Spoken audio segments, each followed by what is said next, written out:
Buenas tardes, bienvenidos a nuestro programa radial Amantes por la Filosofía. El día de hoy, en nuestra emisión de la 1:30, vamos a hablar del Renacimiento y la Revolución Científica. Pero, ¿en qué consisten estos periodos? El Renacimiento es el movimiento artístico y filosófico que se da en el siglo XIV, en Italia. Es un momento de renovación y cambio. Luego la literatura, el arte, la política y la religión del momento. Periodo donde el tiempo fue calificado como mundo nuevo por sus protagonistas. En este periodo se acabó con la Edad Media y se inauguró la modernidad. Esto toma como modelo la antigüedad clásica y su antropocentrismo. Se da interés al cuerpo humano cuya anatomía se estudia y copia cuidadosamente. El nombre Renacimiento alude a lo que éste quiso ser, un renacer de la cultura grecolatina. En esta época se evidencia el individualismo, el racionalismo. La fe se ve cuestionada mientras que los renacentistas inician su búsqueda para encontrar nuevos conocimientos. El hedonismo. El ser humano deja de lado la búsqueda del sufrimiento hacia los demás, pasando a buscar los métodos para el placer propio. El humanismo. El hombre se coloca como el centro del universo, adquiriendo una importancia por sobre todas las cosas. La persona renacentista aún creía en Dios, pero no de la misma forma. El naturalismo. El hombre se vuelve uno con la naturaleza, estableciendo una conexión mística con el universo. El realismo. Los artistas realizaban las pinturas y analizaban cada aspecto fundamental, obteniendo el máximo nivel de conocimiento de sus pinturas. Mecenazgo. La cultura se encontraba financiada por los mecenas, quienes eran personas de gran poder. El Renacimiento se divide en tres partes. Trecento. Es la etapa transitoria que se desarrolla en el siglo XIV durante el cambio de la Edad Media a la Edad Moderna. Entre los artistas más destacados se pueden mencionar a Giotto y Giovanni Boccaccio. Quattrocento. Abarcó todo el siglo XV. En esta etapa se fundamentó el renacer de diversas posturas antiguas y por tanto el antropocentrismo. Durante el siglo se dio la construcción de iglesias y palacios. Despertó el interés por la imitación de la naturaleza, especialmente en lo que respecta a la anatomía del ser humano. Entre los artistas más reconocidos se pueden mencionar a Fra Filippo, Leonardo da Vinci, Sandro Botticelli, Piero della Francesca, entre otros. Cinquecento se da en la primera mitad del siglo XVI. En esta etapa es donde se construyó la nueva Basílica de San Pedro en el Vaticano. Asimismo, muchas de sus obras se distanciaban de los temas religiosos. Finalmente, el Renacimiento dio paso al manierismo, punto de inflexión hacia el estilo barroco de la era posterior. La Revolución Científica. Una nueva actitud frente al conocimiento surgió durante la Edad Moderna. Se hizo insuficiente la aceptación de la verdad basada en las Sagradas Escrituras, y el hombre comenzó a considerar que para alcanzarlo era necesario observar, comparar, corregir y operar sobre la naturaleza. Avances en física, astronomía, biología, anatomía humana, química y medicina transformaron las visiones medievales sobre la naturaleza y sentaron las bases de la ciencia moderna. Se produce una revolución científica que empieza con Nicolás Copérnico y su teoría heliocéntrica. Más tarde, un entusiasta de las ideas de Copérnico, Johannes Kepler, definió cómo eran las órbitas elípticas que seguían los planetas alrededor del Sol. Durante casi 5 milenios, el modelo geocéntrico de la Tierra como centro del universo era prácticamente aceptado por todo el mundo. El modelo heliocéntrico supuso una auténtica sobre lo que sustentaba todo el conocimiento. La atrevida hipótesis heliocéntrica chocaba de frente con las Sagradas Escrituras. El Tribunal de la Santa Inquisición investigó a Galileo por defender los postulados de Copérnico, y casi le cuesta la vida. La revolución científica culmina con Isaac Newton. En 1687 publica su obra más importante, Principios Matemáticos de la Filosofía Natural. En esta obra expone la teoría de la gravedad inspirada en un suceso acaecido años antes mientras meditaba bajo la sombra de un manzano cuando un fruto cayó del árbol. También se destaca por el invento de Galileo Galilei, el método científico escrito por René Descartes. El humanismo y la invención de la imprenta fueron las dos primeras palancas de cambio que activaron la Edad Moderna y trajeron consigo el Renacimiento y la Revolución Científica. Después de esta breve introducción vamos a hablar con nuestros invitados especiales y uno de los mayores representantes de estos periodos, empezando con Martín Lutero, continuando con Galileo Galilei y finalizando con Johannes Kepler. Bueno, después de esta breve introducción hacia el Renacimiento y la Revolución Científica, le damos la bienvenida al filósofo y religioso Martín Lutero. Buenas tardes, Lutero. Es un placer tenerlo con nosotros y que nos conceda esta entrevista. Es muy importante tenerlo, ya que usted es uno de los representantes más destacados e importantes de este periodo. Buenas tardes, oyentes. Después de esta gran y cálida presentación, vengo a responder todo lo que están dispuestos a preguntarme. Siento que es necesario que las personas sepan quién fui yo, qué hice por la sociedad y por qué he marcado de cierto modo una época con mi movimiento y reforma religiosa. Gracias. Bueno, empecemos con una pregunta un poco básica, pero fundamental para empezar a conocer a nuestros invitados. Cuéntenos, ¿quién es usted y qué ha hecho? Bueno, empezaré por mi nacimiento. Nací el 10 de noviembre de 1438. Soy hijo de Hans y Margaret. Mi nombre se dio ya que fui bautizado un día después de la festividad de San Martín. Es por esto que quedé nombrado Martín. Fui criado en campo, ya que nos tuvimos que trasladar a Mansfield por asuntos de mi padre, hartos asuntos y largos. En fin, estudié en varios colegios en diferentes partes, como en Mansfield, Magdeburgo, Eisenach. Más adelante, traté de entrar a la universidad y, siguiendo los deseos de mi padre, conseguí inscribirme en la Facultad de Derecho de la universidad. La verdad, el dato sobre su nombre está muy interesante, me pareció muy interesante. Importante que haya seguido lo que su padre le dijo. Estudiar Derecho es una gran oportunidad, pero ¿qué pasó con su carrera de Derecho? ¿La continuó o simplemente la dejó? Es una historia que no muchos me creen. Incluso piensan que es mentira. En fin, todo empezó un día cuando iba de regreso a casa de mis padres, después de una larga visita. Cuando de la nada cae un rayo muy cerca mío. Me encomendé a Santa Ana y le dije que me volvería monje. Y como me salvó la vida y las promesas se cumplen, dejé mi carrera a un lado y entré al monasterio Erfurt el 17 de julio de 1505. Por Dios, no puedo creer que haya estado tan cerca de la muerte. Probablemente eso fue una señal divina para que sirviera a un Dios, ¿no cree? Y lo que usted dice es muy cierto, las promesas se deben cumplir. En fin, cuénteme, ¿cómo fue su vida en el monasterio?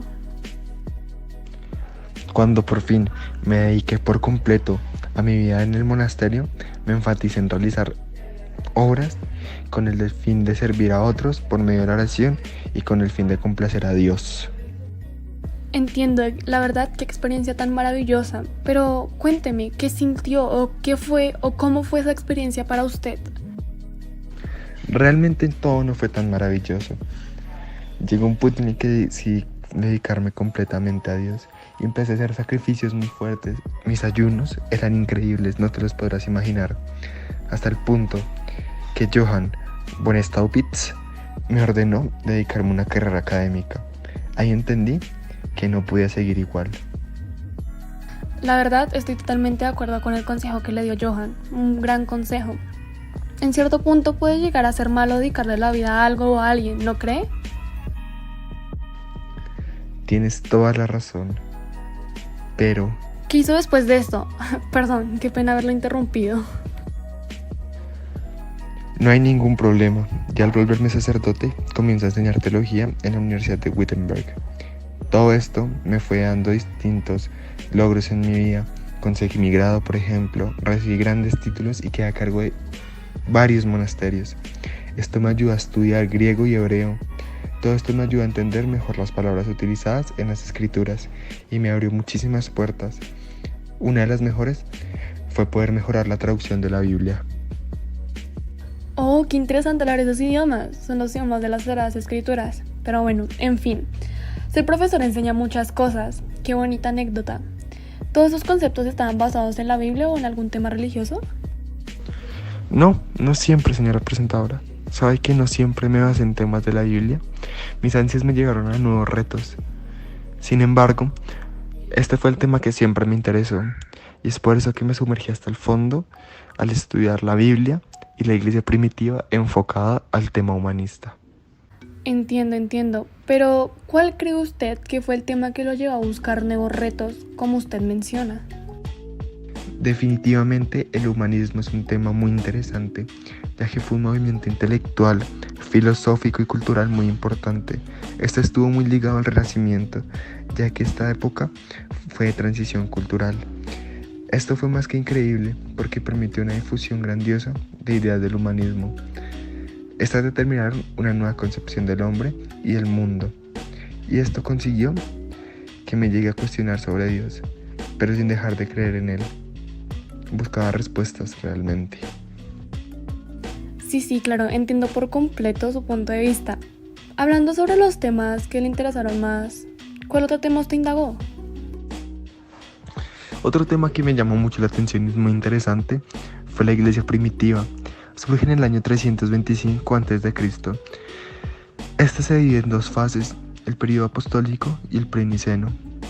El apostólico se considera como el periodo de los 12 apóstoles y las apariciones de Jesús de Jerusalén hacia el año 30 después de Cristo. Esto sucedió hasta el año 100 después de Cristo, cuando se cree que fue la muerte del último apóstol. Por otro lado, el preniceno fue el periodo posterior al apostólico. En esta época solían estar gobernantes en vez de obispos. Y existe incluso evidencia. Hubo varias ideas contrapuestas tras el declive de Jesús de Jerusalén. Comprendo, estos datos no los sabía. Ya entiendo su duda en cuanto a Dios, ¿sabe? Pero ¿por qué estos dos temas? Y como mencioné anteriormente, en este periodo las personas creían en Dios, pero no de la misma forma, y empezaban a dudar de él. ¿Por qué cree que se empezó a tener dudas del cristianismo? Definitivamente estos temas me marcaron más de la cuenta, y es por esto que la penitencia y la probidad tomaron un significado increíble para mí. Al empezar a analizar estos temas me di cuenta de que la iglesia había perdido la visión de verdades que el cristianismo enseñaba en las escrituras, siendo esta la justificación por la fe, la visión más importante que se estaba perdiendo. ¿Puede creerlo? Ese periodo fue un tiempo de un cambio total en cuanto a temas religiosos. Luego de notar estos cambios, ¿qué decidió hacer? Por estos fallos que estaba empezando a darme cuenta, decidí enseñar algo bastante importante, y es que la salvación es un regalo exclusivamente de Dios, dado por la gracia de Cristo y recibido solamente por la fe. Si nos ponemos a analizar esta frase, esto es algo espectacular. Nos hace referencia a que la salvación es básicamente un don o un favor que nos brinda Dios, pero tenemos que creer profundamente en Él para lograr esto. Me gusta la visión tan concreta que tiene de Dios. Comparto con usted la idea de que la salvación es parte de Dios. ¿Tiene algo más por decir? Sí, señora. Después de ir enseñando todo lo hablado anteriormente, me di cuenta de algo muy importante que estaba faltando y decidí introducirlo, y es el principio clave de la distinción propia entre la ley de Moisés y los evangelios. Esto lograron reforzar mi teoría de la gracia completamente. Eso suena muy interesante. Lo que más me sonó fue la ley. ¿Nos podría contar de qué la ley, en qué consistió esta? Menos mal conseguí introducir otra vez lo dicho antes. Sí, claro, perdón. A mí se me olvidó por completo preguntarle por esa teoría o esa ley. Un día como cualquier otro, me puse a analizar y encontré la falta de claridad al distinguir la ley mosaica y los evangelios. Y esto fue causa de la incorrecta comprensión del Evangelio de Jesús en la iglesia de esta época. Claro, cuando usted se encontró con todo esto, que lo que según entiendo es que la iglesia cometió varios errores al darle esa mala comprensión por parte de ellos, y esto hizo quedar mala la imagen de la iglesia y consigo la imagen de Dios. ¿Cuál fue su reacción? Así es, cuando leí esto, de una vez me sacó de quicio, ya que esto responsabilizó a toda la iglesia de haber creado y fomentado terribles errores teológicos. Es por esto que tomé la decisión de cambiar todo este circo por medio de uno de los movimientos más importantes de la época. Supongo que es aquí donde usted ya se plantea la idea de hacer una reforma, empezando por un pequeño movimiento. ¿Cómo empezó todo? Mi movimiento se conoció como la famosa Reforma Protestante. Esto sucedió, déjeme recordar, en el siglo XVI, sí, ya me acordé. Todo funcionó ya que decidió llevar a cabo un cisma de la Iglesia Católica con el fin de dar origen a numerosas iglesias agrupadas bajo la denominación del protestantismo. Perdón, qué pena interrumpirlo. ¿Nos podría dar una pequeña definición de un cisma? Es una separación o división en el seno de una iglesia o religión. Ya, muchas gracias. ¿Cómo se fue desarrollando esta idea? Esto fue desarrollado de la siguiente manera. Debido a varias acusaciones hacia la Iglesia Católica acerca de corrupción y falta de piedad religiosa, provocaría que éste se dividiera en dos. Uno estuvo liderado por la Iglesia Católica, que gracias al Concilio de Trento se reivindicó, y asimismo como la heredera de la cristiandad. Esto trajo una consecuencia fuerte y era la expulsión de disidencia para todo esos se sujetaron de la jurisdicción del Papa. Por todo lo que me ha contado, me atrevería a decir que esto no tuvo que ser para nada fácil, ¿no es así? Tiene toda la razón, eso no fue nada fácil de hacer. Entiendo. Tengo entendido que falta explicar la tradición de la iglesia. ¿Quiere contarnos? Sí, claro que sí. Falta la otra visión de la iglesia. Deme un segundo, bebo un poco de agua, que se me secó la garganta. Sí, claro, no se preocupe.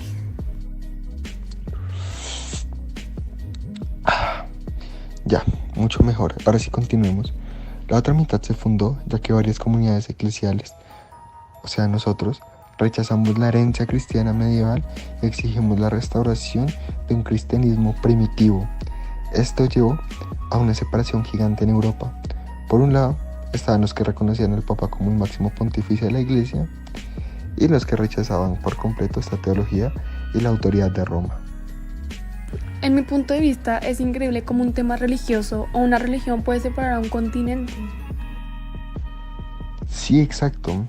Como ya mencioné, Europa se dividió y había una diferencia abismal entre las opiniones y las creencias. Ahora pasando más a la actualidad, a mí me gustaría saber qué piensa usted de la actualidad y lo que está pasando en cuanto a la religión. Me parece un poco absurdo y muy mal lo que está sucediendo en la actualidad. Siento que todo lo que hicimos en esa época se dejó perder a través del tiempo. La iglesia y la corrupción ganó. Y no tenemos la culpa realmente. Así como existen personas buenas, existen personas malas. Y la iglesia no solo se constituye de nosotros los buenos, sino también de los malos. Sin embargo, somos más los buenos que los malos. Pero esos malos tienen muchísimo más poder que todos nosotros. Espero con todas las ansias posibles que algún día suceda algo totalmente diferente a lo que está pasando en estos momentos. Llegue otro movimiento de otras personas que en serio estén cansadas de lo que está pasando y decidan darle un vuelto total a todo. Entiendo que hay personas malas, hay personas que solo buscan el fin económico, otras que solo buscan el poder, otras que buscan miles de cosas más que no es lo que Dios nos enseñó. Sin embargo, cuando ese día llegue y alguien muestre que en serio le importa a la iglesia y que en serio quiere cambiar todo lo que está pasando, eso se va a lograr y espero que ese día todo llegue tan bien que todo vuelva a ser como la iglesia primitiva, la iglesia que Jesús nos enseñó, la iglesia que creamos por mucho tiempo, la iglesia que dejamos perder por tantas personas malas. Esa es la iglesia que de verdad funciona, la iglesia que de verdad debemos aprender y la iglesia que en verdad debemos seguir. Muchas gracias por esto.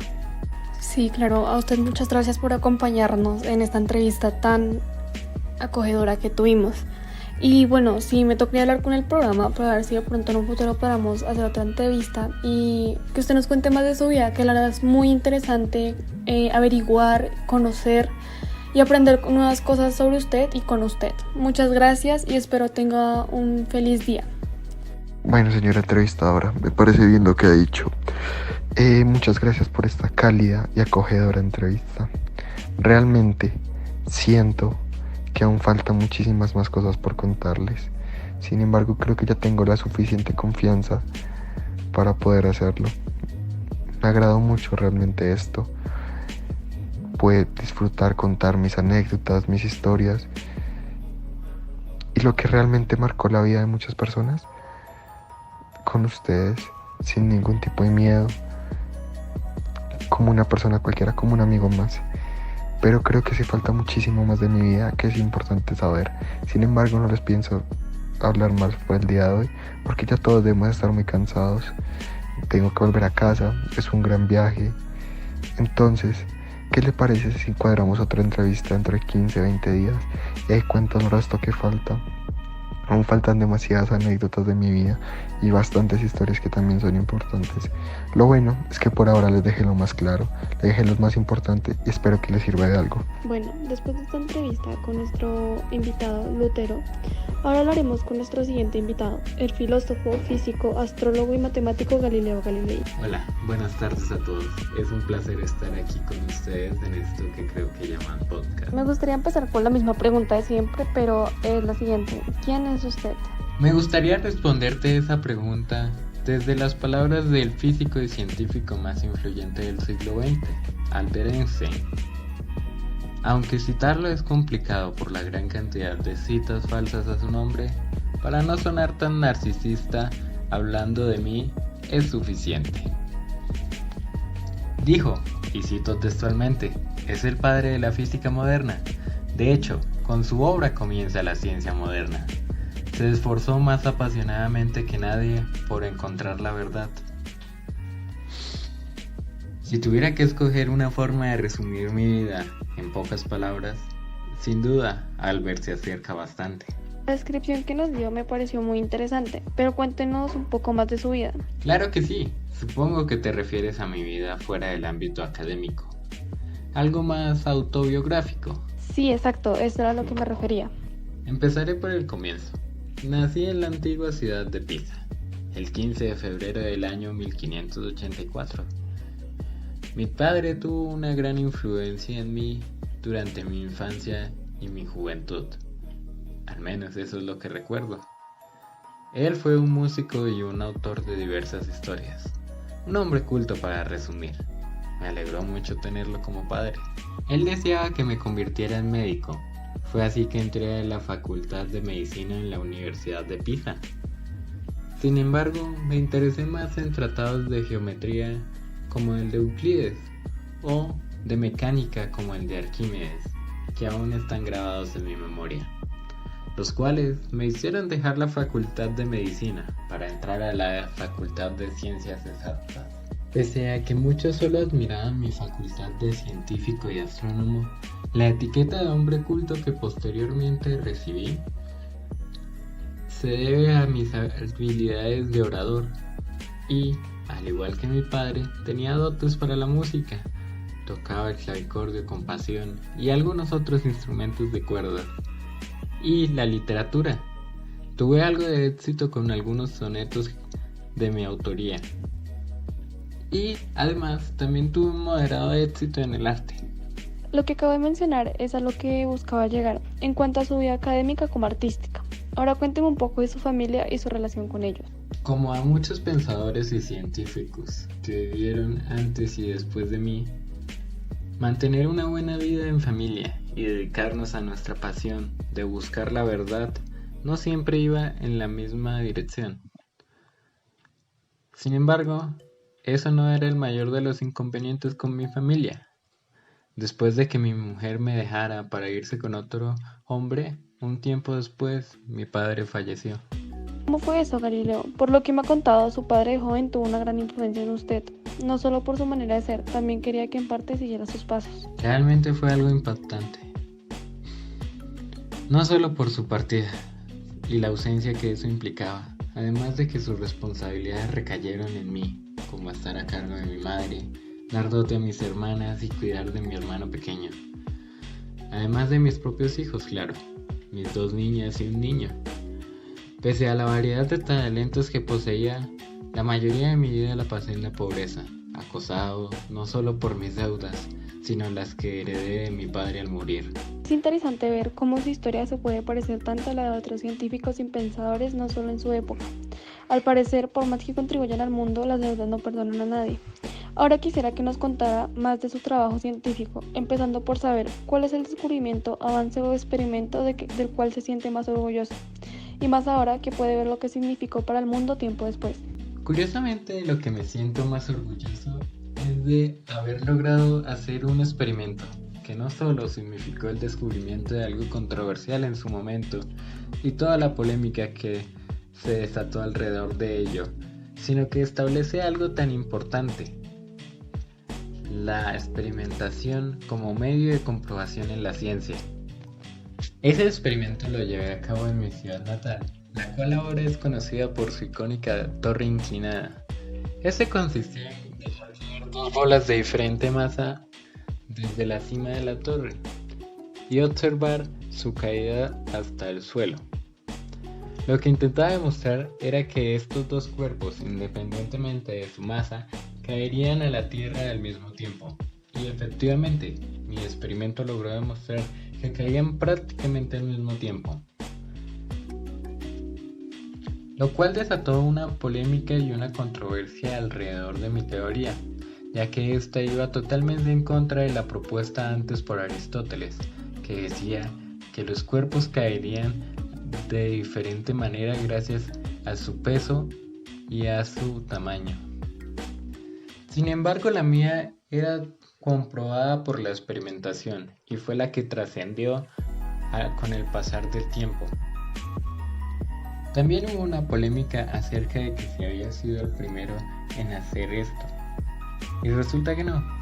Un judío tiempo antes lo había demostrado con un experimento parecido. Sin embargo, mi idea fue la que tomó fuerza. Y lo puedo entender. El contenido en esa época era muy limitado gracias a que este iba en contra de la idea aceptada por la iglesia. Casi parecía una arbitrariedad que mi teoría perdurara. Sin embargo, lo hizo. Como usted mismo dijo, fue controversial porque para ese momento el mayor referente a cuanto ciencia era Aristóteles, que decía exactamente lo opuesto, además de estar respaldado por el clero su teoría. Esto me lleva a preguntarle, ¿cómo fue que vivió con la intervención de la Iglesia en la ciencia? Como decía antes, si tuviera que atribuir a algo externo mis descubrimientos y logros en el campo de la ciencia, sería lo difícil que era descubrir, publicar y compartir algo fuera de lo aceptado por la Iglesia, al menos sin ser acusado de herejía, y en algunos casos ser perseguido y ejecutado. También está cómo respondía ante la Iglesia por mis investigaciones y descubrimientos. Tomar la humillante opción de la juración en mis años de viejo es de las cosas que me traen más arrepentimiento aún. Una de las cosas que sinceramente quisiera cambiar de mi pasado. Pero como muchas cosas en la historia, es insostenible y absurdo pensar en cambiarlas.